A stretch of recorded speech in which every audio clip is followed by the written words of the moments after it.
Muchos españoles ignoran que bajo esta lápida yacen los héroes olvidados.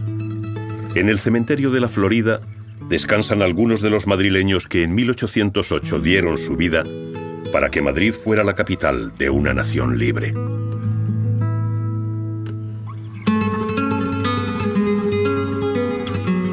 «200 años después, buscamos respuestas a una pregunta. ¿Qué desató la furia de toda una ciudad?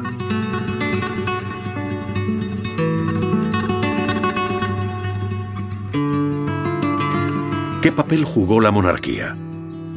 ¿Qué ocurrió a las puertas del Palacio Real y en las calles de Madrid?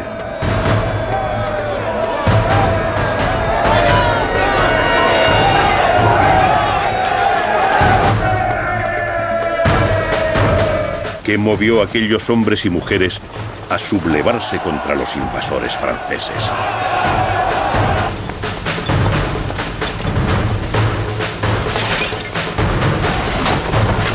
Esta es la historia de un pueblo que luchó por su libertad.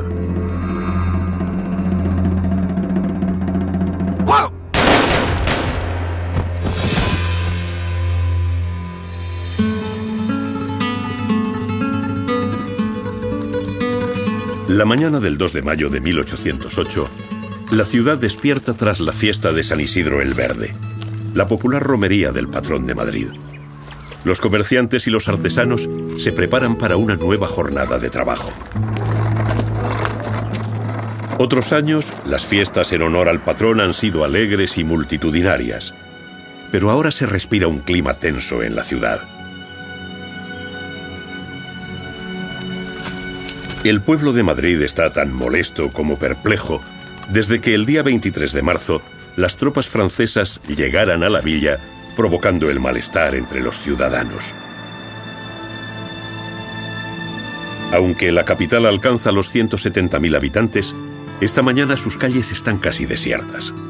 Los madrileños conviven forzados con las tropas francesas.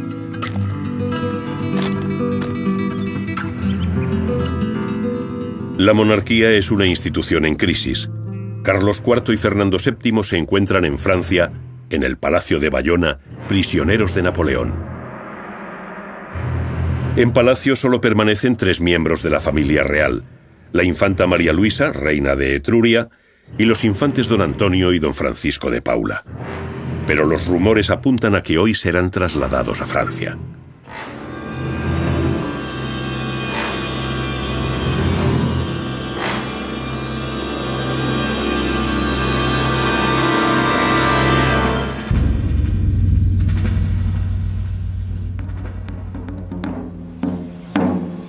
A las 8 de la mañana, los tambores anuncian el relevo de la guardia en los cuarteles de la capital.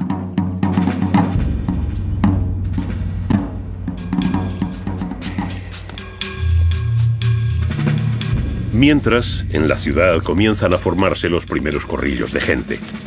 Entre los habituales vagos y haraganes, se han filtrado algunos agitadores que desde hace días predisponen a la población contra los franceses.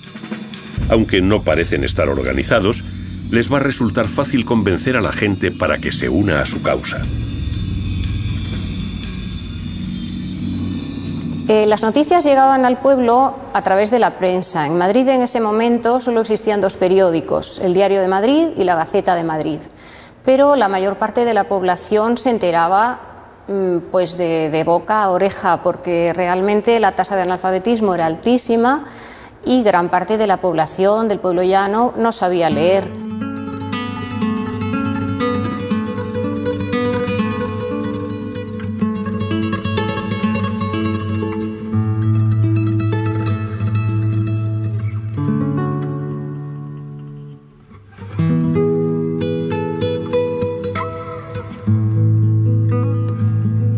En el Palacio Real, frente a la Puerta del Príncipe, un carruaje espera desde primera hora.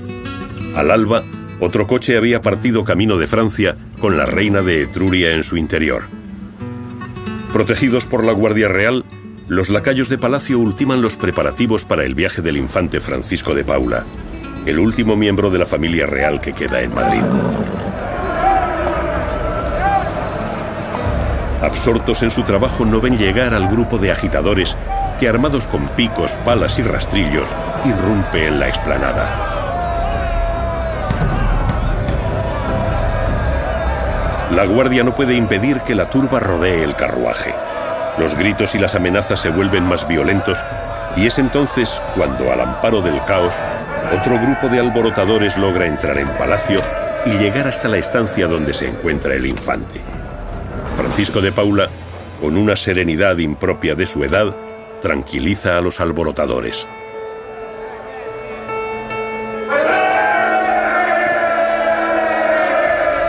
Mientras, en el exterior, comienzan a escucharse las primeras consignas. La gente grita: «¡Traición! ¡Se nos han llevado al rey! ¡Muerte a los franceses!».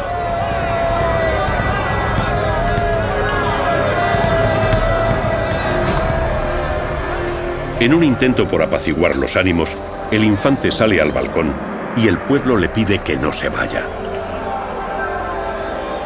Por un instante parece que la situación se va a calmar. Nada más lejos de la realidad. La sublevación está en marcha.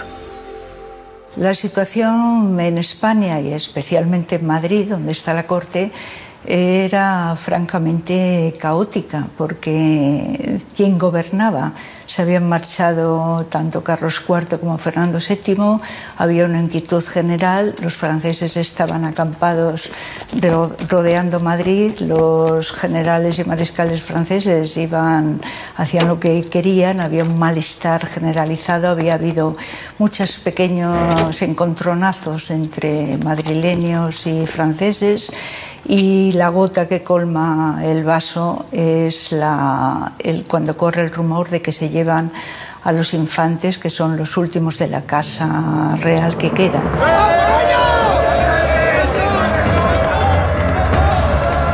En los primeros momentos de la revuelta, grupos de hombres y mujeres se lanzan sobre los soldados imperiales. Por toda la ciudad comienza entonces la caza del francés. Todo aquel que tiene ganas y fuerzas arremete contra el primer gabacho que encuentra. El furor y la rabia se desbordan.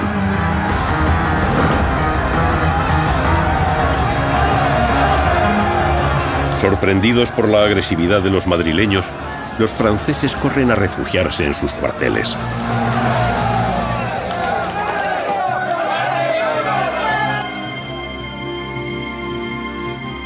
Las noticias del tumulto llegan a oídos del general Murat, gran duque de Berg, jefe de las fuerzas francesas que ocupan Madrid. Su respuesta será una demostración de fuerza.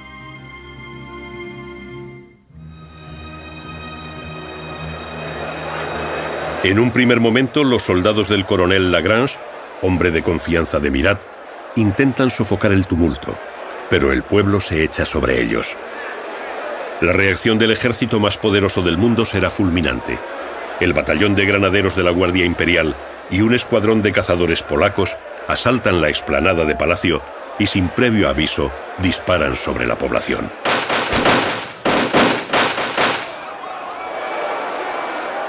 La inesperada carga dispersa a la muchedumbre, pero la insurrección ha estallado y ya nada conseguirá detenerla.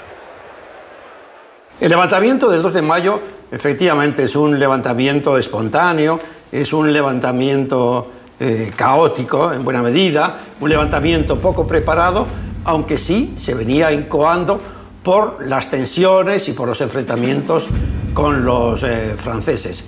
Hay una parte, como en todos los movimientos revolucionarios, de movimiento inducido, hay un caldo de cultivo, pero desde luego la espontaneidad del 2 de mayo es indudable. Que en España sí hay una, llamaríamos ya, conciencia nacional que hace que a los franceses se les considere como usurpadores y se trate de acabar con ellos. Lo que ocurre es que, naturalmente, ellos no sabían lo que se iniciaba con ello, pero tampoco los que asaltaron el 14 de julio de 1789 la Bastilla sabían que comenzaban así la Revolución Francesa.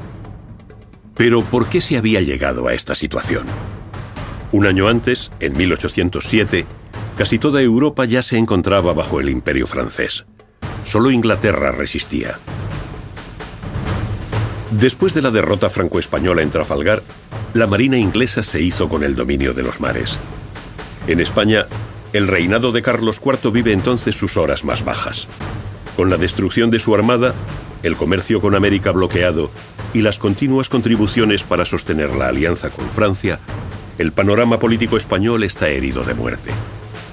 Para derrotar a Inglaterra, Napoleón ordena que todos los puertos europeos queden cerrados a la flota británica, pero Portugal se niega a obedecer.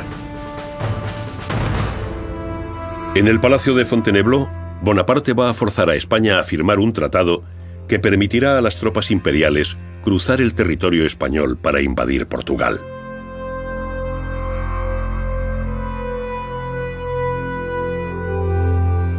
A cambio del permiso de paso y de la ayuda militar, el tratado establecía el reparto de Portugal como botín de guerra. Un tercio de ese botín, el Principado de los Algarbes, sería el pago para el primer ministro español, Manuel Godoy.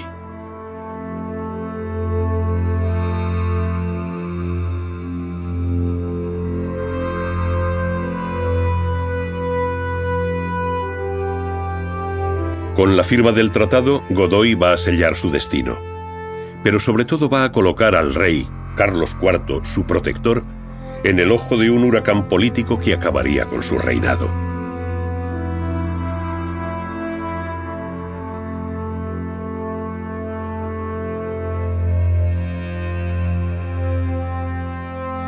Por su parte, Napoleón daba así su primer paso en la conquista de la península ibérica.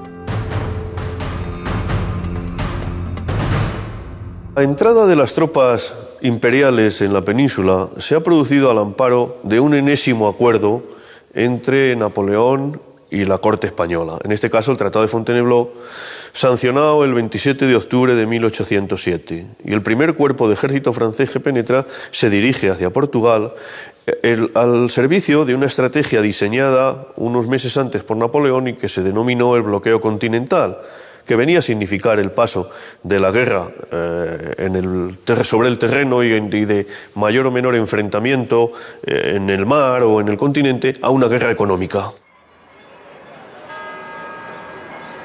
España era en ese momento un país dividido entre varias facciones de poder.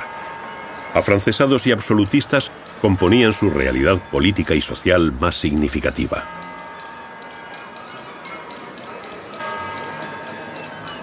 En el interior de Botín, el restaurante más antiguo del mundo, aún quedan rincones que recuerdan aquellas tertulias en las que participaban los herederos de la Ilustración que deseaban una España moderna, próxima a sus ideas. La mayoría de la clase intelectual, entre la que se encuentran figuras de la talla de Goya, Jovellanos o Moratín, anhelaban un cambio similar al ocurrido en Francia tras la Revolución de 1789.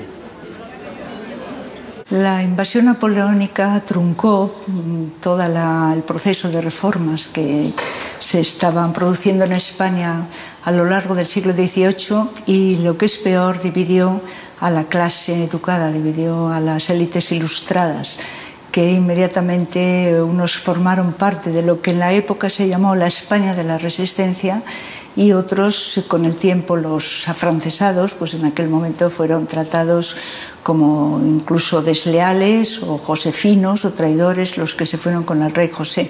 Pero la frontera no es nada nítida. Bueno, en el ámbito civil también hay un sector de simpatizantes del mundo de la Ilustración que viene incluso desde algunas décadas anteriores y que va a recibir los mensajes napoleónicos con un doble sentimiento. Por un lado, el de la comunión, diríamos, intelectual, pero por otro, el de la confrontación emocional. Son patriotas que cuando el conflicto estalle, en muchos casos, preferirán esta dimensión de español a su compromiso intelectual. Cuando a veces se insiste demasiado en la bestialidad del levantamiento o en el reaccionarismo de los españoles, habría que recordar que entonces Napoleón es un imperialista y que tiene poco que ver con esa Francia de las luces y con esa Francia de la apertura de 1789.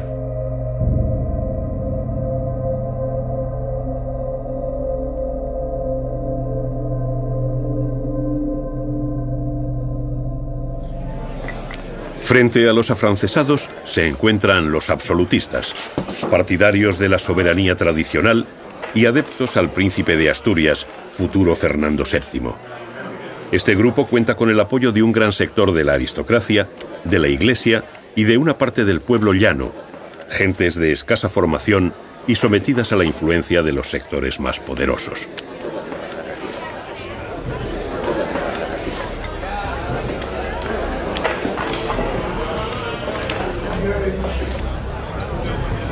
El 18 de octubre de 1807, de acuerdo con lo establecido en Fontainebleau, las tropas del general Junot entran en España rumbo a Lisboa.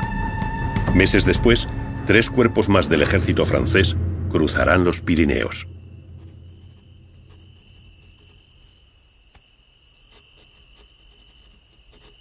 La correspondencia mantenida entre Napoleón, su alto mando y la familia real española nos permite saber que el emperador albergaba otros planes, además de la anexión de Portugal, puesto que no tenía intención de abandonar España. Pero a pesar de las evidencias, Carlos IV sigue considerando al ejército francés como un aliado. Otros documentos históricos nos hablan del progresivo desprestigio del gobierno español. La desconfianza en la corona aumenta. La situación económica coloca a la población al borde del hambre. El pueblo de Madrid se siente víctima de un engaño y los círculos fernandinos aprovechan la oportunidad para responsabilizar de este engaño a Manuel Godoy.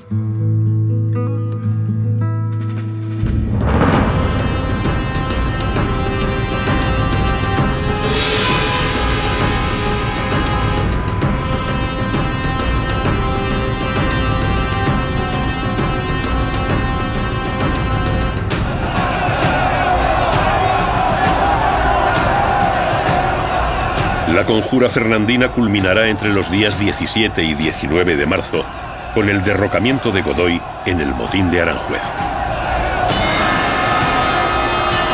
Al amparo de la noche, una turba enfurecida avanza por las calles del Real Sitio. Los adeptos al príncipe de Asturias han reclutado en todos los rincones de la comarca un grupo de hombres armados que asalta el palacio de Godoy al grito de «Muerte al traidor».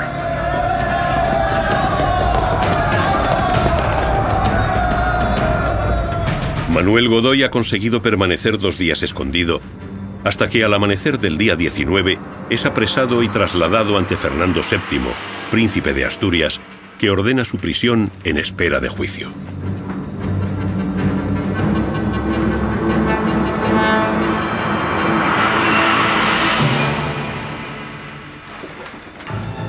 A partir de ese momento y hasta el 21 de abril, Manuel Godoy, el todopoderoso ministro de Carlos IV, permanecerá recluido en el castillo de Villaviciosa, de donde solo saldrá para abandonar España y no regresar jamás.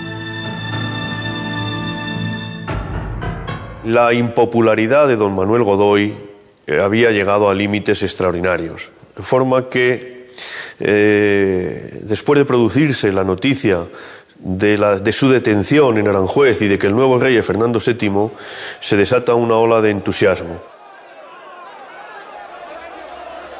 El mismo día 19, ante las intrigas de los conspiradores y el clamor popular, Carlos IV firma su renuncia al trono y abdica en favor de su heredero.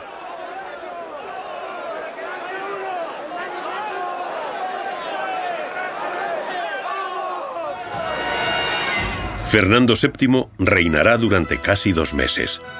Mientras tanto, el cerco francés se cierra sobre Madrid.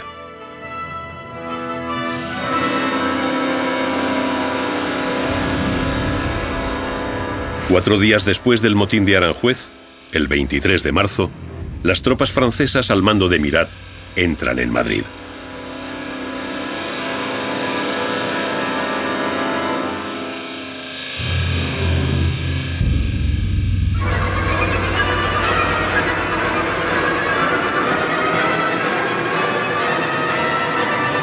Además, 30.000 soldados franceses, todavía bajo el disfraz de un ejército aliado, se establecen en los pueblos de alrededor de la villa. Para los madrileños no es otra cosa que un ejército extranjero que se mueve libremente por nuestro país. En la periferia de Madrid se hallaba distribuido el cuerpo de observación de la Gironda al mando del general Dupont, que tenía varias divisiones. Una división estaba entre Toledo y Aranjuez aproximadamente, otra se hallaba acampada entre Aranjuez y Pinto y otra entre Pinto y Fuencarral. Había unidades de caballería ocupando algunos de los pueblos también de los alrededores, Carabanchel, Leganés, y el otro cuerpo de observación de las costas del océano, que estaba más cerca de Madrid, el del mariscal Moncey, tenía tropas en el pueblo de Chamartín y también en la carretera entre El Pardo y Fuencarral. El resto estaban ya en Madrid o muy próximos a la ciudad. Desde el primer momento, tras la lógica expectación que acompaña a la entrada de las unidades francesas en Madrid, la relación entre las tropas y la población va a ser difícil. Algo que sucede en cualquier circunstancia semejante en todos los países del mundo. Se teme una subida de los precios por el incremento de la demanda. Se temen algunos problemas de abastecimiento. Y desde luego se concretan unas rivalidades en determinados espacios de convivencia, tabernas y otros lugares públicos, entre unos soldados que no dejan de ser extranjeros y a los que se ve cada vez más como menos aliados, más fuerza de ocupación, y la población civil. Y eso desemboca en una crispación que solo en la última semana de marzo se salda con la muerte de 6 soldados franceses en diversas reyertas.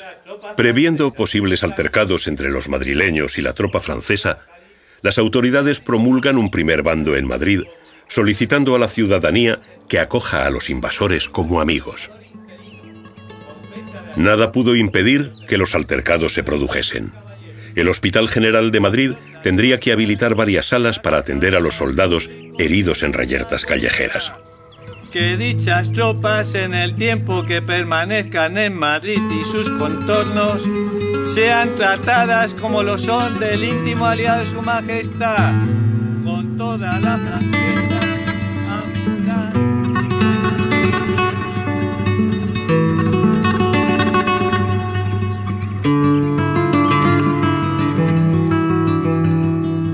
Las autoridades españolas ordenan a los madrileños que acojan en sus propias casas a los oficiales imperiales.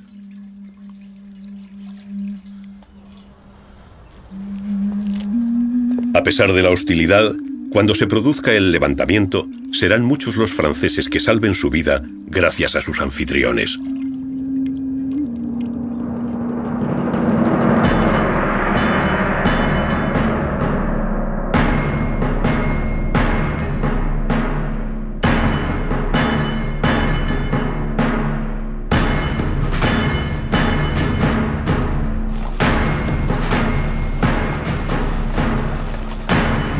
El ejército napoleónico estaba formado por una mezcla de unidades de élite con experiencia en grandes batallas y tropas de reemplazo. Coraceros, granaderos, mamelucos y dragones, escrupulosamente uniformados con morriones de pelo de oso, corazas brillantes y turbantes de piel de pantera, y armados con pistolas, carabinas, trabucos, sables y bayonetas, desfilaron ante una multitud que los contempló con una mezcla de estupor y asombro.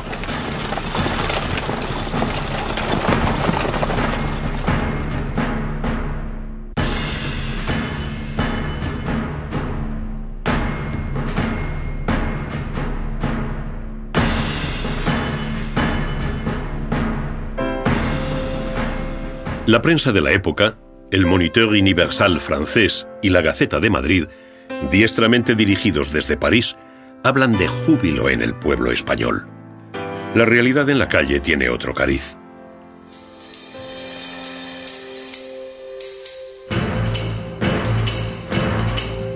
Serán las caricaturas las que muestren el verdadero sentir de los españoles. Aparecen como un audaz instrumento de lucha en tiempos de censura y reflejan a través de la sátira el temor, la indignación y el coraje del pueblo español.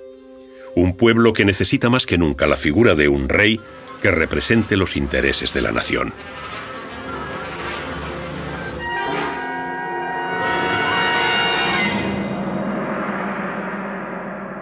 Fernando VII ha conseguido que la opinión pública le vea como una especie de esperanza, una especie de Mesías, redentor de todos los males de España.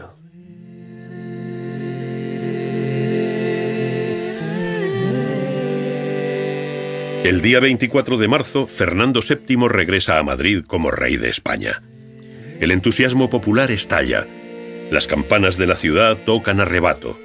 Había llegado Fernando VII, el deseado.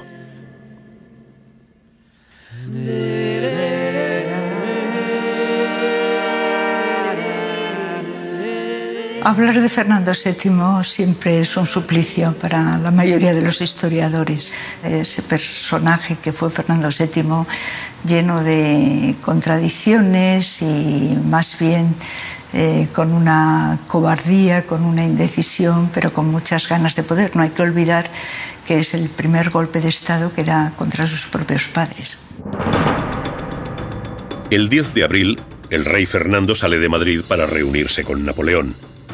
El lugar de la cita se establece en Burgos, más tarde en Vitoria y finalmente en Bayona. La población madrileña asiste a la salida del nuevo monarca, que busca el apoyo y el reconocimiento de Napoleón. Unos días más tarde, el 21 de abril, Carlos IV, su esposa María Luisa y Manuel Godoy, que ha sido liberado por orden del general Mirat, viajan también hacia Bayona. Tanto Carlos IV como Fernando VII piensan que Napoleón les apoya, pero el emperador ya ha decidido que el próximo rey va a ser su propio hermano, José Bonaparte. La visita de Fernando VII a Bayona será un fracaso absoluto. Sin embargo, no parece probable que el joven monarca tuviera más alternativa que cumplir los planes de Napoleón.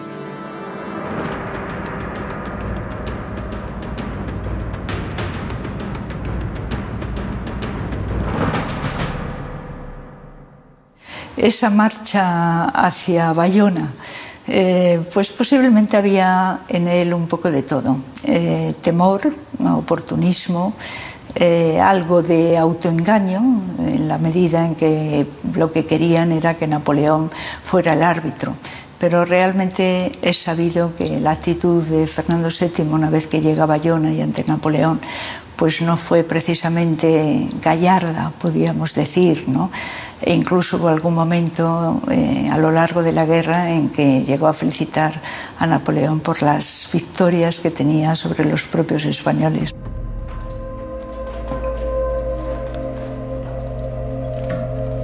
La estancia de la familia real en Bayona va a convertirse en un prolongado exilio que durará 6 años. La situación de España es desesperada. El ejército francés se ha establecido en Madrid y la junta regente nombrada por Fernando VII para gobernar en su ausencia es un juguete en manos del general Mirat. Las viejas rencillas entre Godoy, Carlos IV y Fernando VII conducen a una situación sin más salida que la claudicación. Finalmente, el efímero rey Fernando devuelve la corona a su padre y este a su vez entrega el reino al emperador. Los planes de Napoleón se han ejecutado. Solo queda que el general Mirat reciba la orden de culminar la invasión de España tomando Madrid. Yo creo que Fernando VII no estaba muy engañado. No sé si tenía otra posibilidad ante el emperador Napoleón, dueño de Europa y dueño, como digo, de este gran ejército de que disponía el ejército más importante del mundo. Y yo creo que va a ser un prisionero y en su condición de prisionero pues va a estar durante esos años. Yo creo que no va engañado, sino que sabe que no puede hacer otra cosa con el emperador.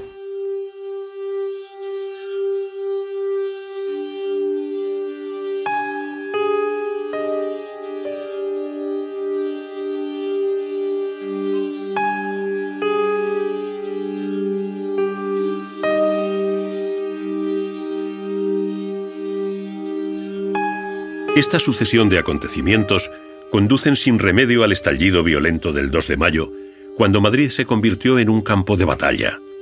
En cada plaza y en cada esquina se produjeron enfrentamientos a muerte entre franceses y españoles. Las tropas imperiales, eficaces y bien equipadas, se vieron sorprendidas no obstante por una multitud de hombres y mujeres exasperados que descargaron sobre ellos el odio acumulado durante semanas.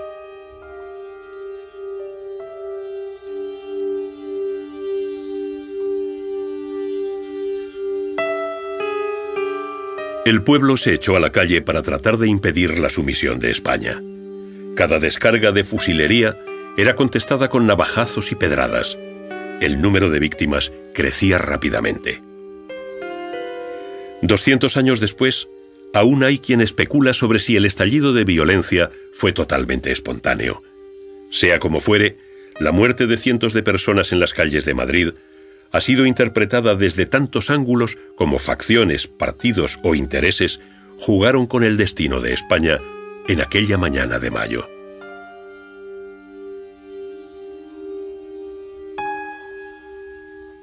Visto desde Francia, este levantamiento o motín o insurrección del 2 de mayo no podía interpretarse como algo espontáneo que hubiera manifestado un heroísmo popular, una nobleza temperamental. Por eso, ocultando ese posible aspecto, se aludió a una conspiración. Y esa conspiración se achacó a una entidad, algo indefinida, llamada Partido Fernandino, o Partido de Fernando, tal como viene expresión en una carta que vi. Lo verdaderamente significativo es que el 2 de mayo supone el salto cualitativo de la violencia que se venía ejerciendo episódicamente entre la población española y los soldados franceses para convertirse en el enfrentamiento entre dos sujetos públicos, el pueblo de Madrid y el ejército francés. Llama la atención el contraste entre la utilización y la interpretación del 2 y el 3 de mayo en Francia, o sea, una conspiración bastante fea, indigna, de poca categoría, y, por el contrario, en España, el inmediato aprovechamiento para fomentar el fervor patriótico y monárquico y dar la impresión de que se había levantado, se había despertado todo el pueblo español a través de esa pequeña cantidad de insurrectos madrileños en la capital. El ejército español tenía órdenes de no intervenir, pero en la sede de la Junta de Artillería, el capitán Pedro Velarde decide actuar. ¡Vamos!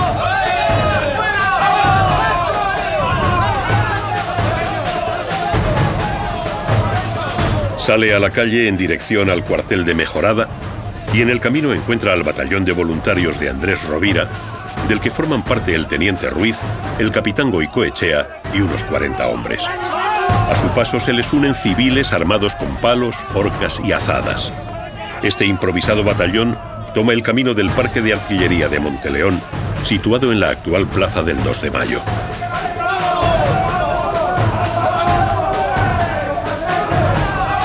Vienen los imperiales a detener a alguien. 2 de mayo, la libertad de una nación. En su imprenta se han hecho pasquines en contra de la presencia de Napoleón en España.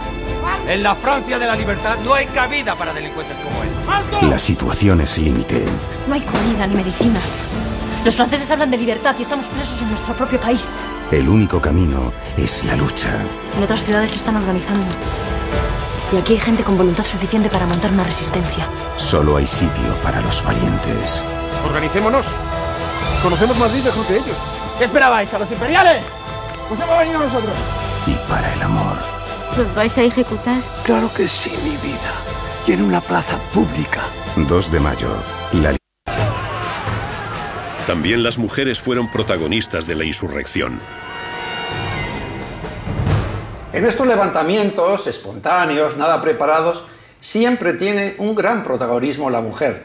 Lo mismo ocurre en otros levantamientos de Europa. En el caso del levantamiento madrileño del 2 de mayo, las mujeres madrileñas, podría haber 30.000 mujeres jóvenes, habían sufrido quizás, algunas de ellas, atropellos de los 30.000 soldados franceses.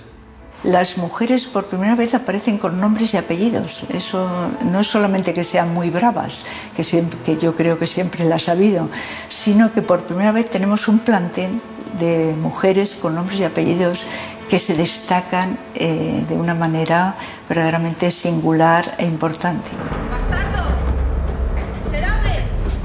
Nombres como el de Manuela Malasaña o Clara del Rey han llegado hasta nosotros. Pero fueron muchas las que a pie de calle o desde las azoteas hicieron frente a los soldados franceses. El enfrentamiento entre el ejército imperial y el pueblo de Madrid era el de los cañones contra las macetas. Los franceses marcan las puertas de las casas desde las que han sido atacados.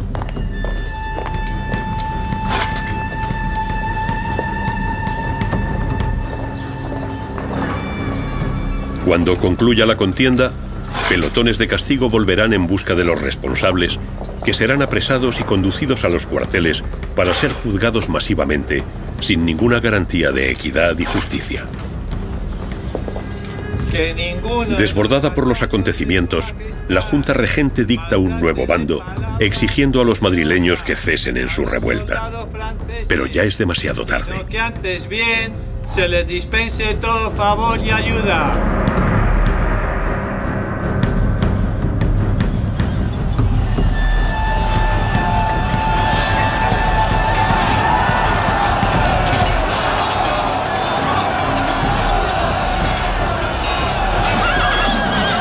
Toda la ciudad está en guerra. En la Puerta del Sol tiene lugar un enfrentamiento que quedará plasmado en el cuadro de Francisco de Goya, La carga de los mamelucos. En él se aprecia la violencia del choque entre el cuerpo de caballería francesa de los mamelucos y la población madrileña que se lanzó al degüello de jinetes y monturas.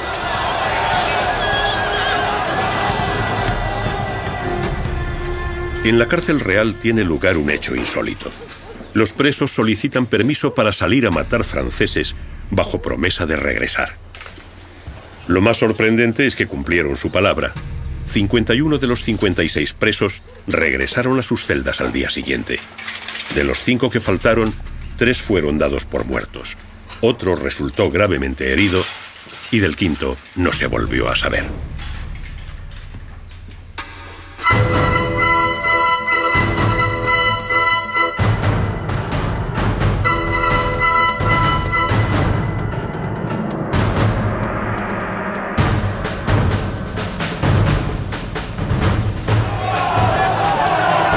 En menos de 4 horas, Murat movilizó una fuerza de 30.000 hombres.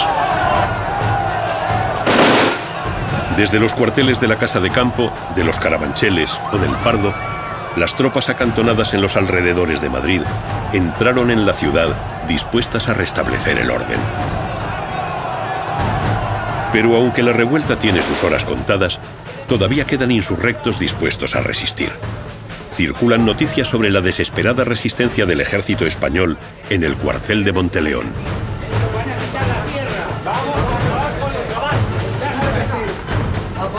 Los madrileños que aún conservan fuerzas y armas se unen a los hombres del capitán Pedro Velarde para afrontar el último combate.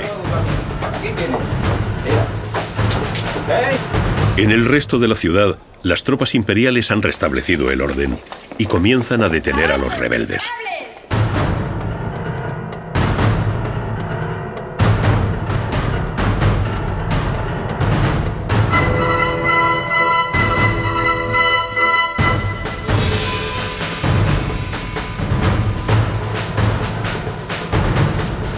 El castigo al cuartel de Monteleón es el final de la batalla.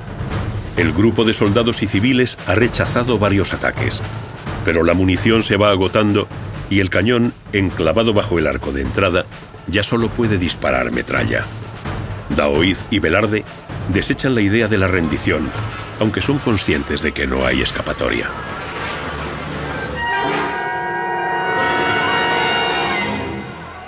Finalmente el coronel Lagrange da la orden. 1.800 hombres del 6º Regimiento de Infantería forman la columna de ataque y aniquilan la insurrección.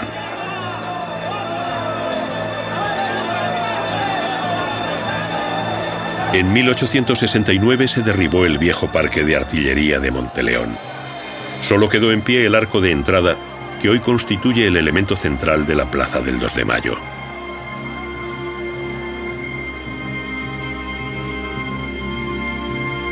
Bajo el arco, este monumento rinde honor a Luis Daoíz, a Pedro Velarde y a todos los ciudadanos madrileños que asistieron en este lugar a la cita que el destino les había reservado la mañana del 2 de mayo de 1808.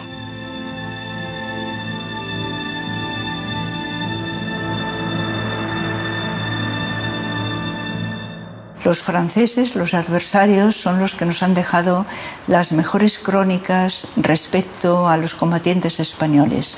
No solo los guerrilleros, sino muy especialmente también los soldados españoles, que siguen esa tradición desde los tercios de que no se rendían. Los franceses no entendían cómo cuando está perdida una batalla, pues no se enarbolaba una bandera blanca y se pactaba unas formas de rendición, honorables incluso. No, se seguía luchando hasta el final. La muerte de Daoiz y Velarde causó una gran conmoción y fue plasmada en numerosos cuadros y grabados del siglo XIX, como este carro del triunfo fúnebre de José Ribelles.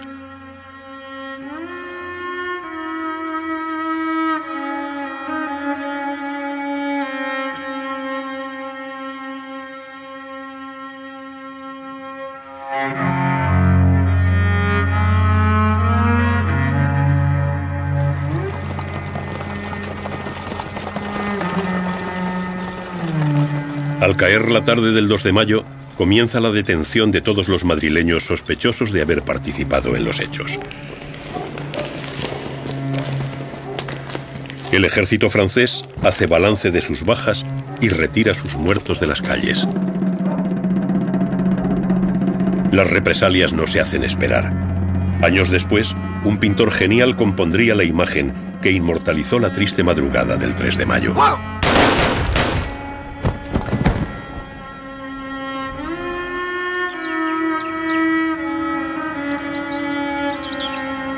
Este monumento erigido en el Paseo del Prado de Madrid recuerda a todos los muertos por España aquel día de primavera de hace 200 años. El balance de víctimas varía en función de las fuentes. Se calcula que murieron más de 400 españoles, de los que el 90% eran civiles.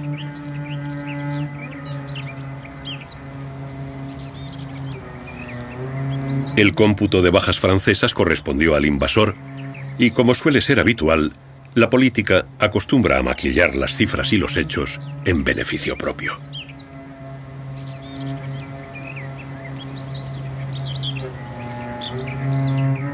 A la hora de calibrar la importancia cuantitativa de las bajas españolas, se nota pues una gran disparidad. Oscilan las cifras entre unos 2.000 muertos y unos 10.000.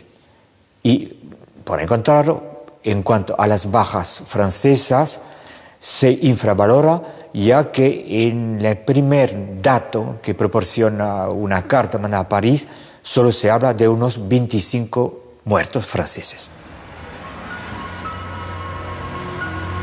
En la Plaza del Rey, en Madrid, se encuentra este monumento en honor al teniente Ruiz, uno de los encargados de repartir armas a los civiles en el cuartel de Monteleón.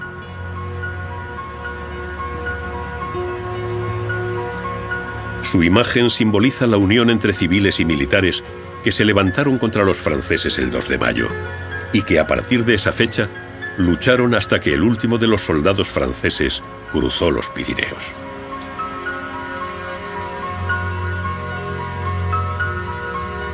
El 2 de mayo supuso el principio de la Guerra de la Independencia. En su serie de grabados llamada Los desastres de la guerra, Goya fue capaz de plasmar la violencia y el odio que se extendieron por toda España.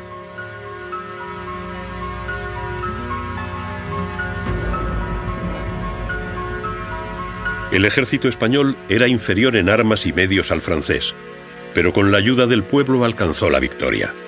Ricos y pobres, clérigos y laicos, nobles y plebeyos, actuaron como un solo hombre en pos de expulsar al invasor.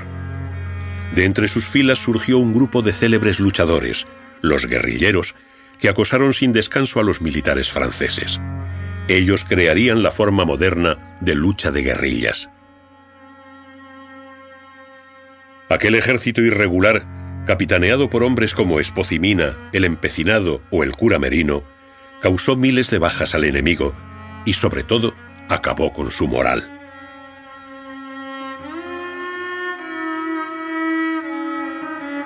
Napoleón, yo creo que menospreció o no conocía bien la capacidad de resistencia del pueblo español. Creía que su paso por España iba a ser también un paseo triunfal, como había sido en otros lugares de Europa. Pero, sin embargo, los españoles, que ya tenían una idea de comunidad nacional, de que formaban parte de lo que después sería una nación, se van a levantar como no se levantaron en otros sitios de Europa. Napoleón lo reconocería en su retiro de Santa Elena, pues cuando dijo que el pueblo en masa en España se comportó como gente con honor. Napoleón afirmó que España era una chusma de aldeanos dirigidos por una chusma de curas. Su propio hermano José I le advirtió en una carta que estaba en un error y que su gloria se hundiría en España.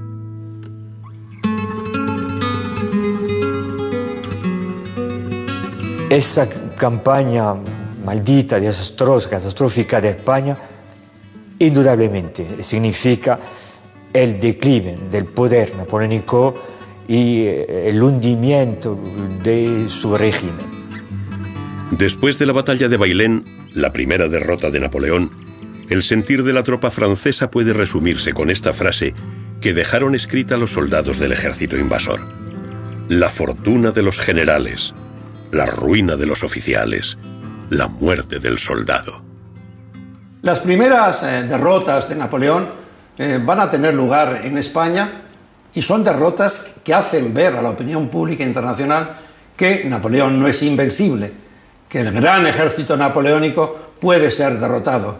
Yo creo que ese es el valor de la Guerra de la Independencia y el valor, diríamos, de la sublevación madrileña y de todos los levantamientos que tienen lugar en España contra Napoleón. Yo creo que ahora la historiografía ha matizado más el papel del ejército español. Hay que tener en cuenta que Bailén, con la significación que tuvo ganar a los franceses en el mes de julio, supuso una conmoción en toda Europa. Era la primera vez que se vencía a los ejércitos napoleónicos. Se demostraba que Napoleón no era invencible, tiene un valor simbólico tremendo, y que eso lo hicieron los ejércitos españoles uniendo ese pueblo en armas que se levanta también en parte de forma espontánea, pero en parte también inducida por una situación de invasión. Más allá de su dimensión material, el 2 de mayo se convirtió en un hito espiritual. Sirvió de ejemplo a la insurrección que se extiende por todo el país en las semanas siguientes. Y desde el punto de vista político, fue la semilla para la construcción de un nuevo concepto de nación que institucionalmente empieza a concretarse con la Junta Suprema Central Gubernativa del Reino, reunida en Aranjuez el 25 de septiembre de 1808.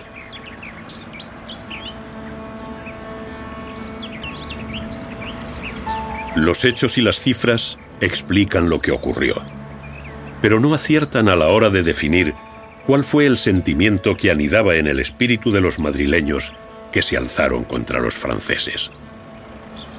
El pueblo español, empezando en Madrid, en Móstoles, se levantó contra el ejército invasor, porque tenía el sentimiento de nación. Y aquello culminó en una constitución, la Constitución de Cádiz de 1812, que por primera vez le atribuye la soberanía al pueblo. Es decir, por primera vez pone en manos del pueblo las decisiones sobre España. La primera constitución liberal del mundo fue la Constitución de Cádiz, que se llamó la Pepa porque se aprobó el 19 de marzo.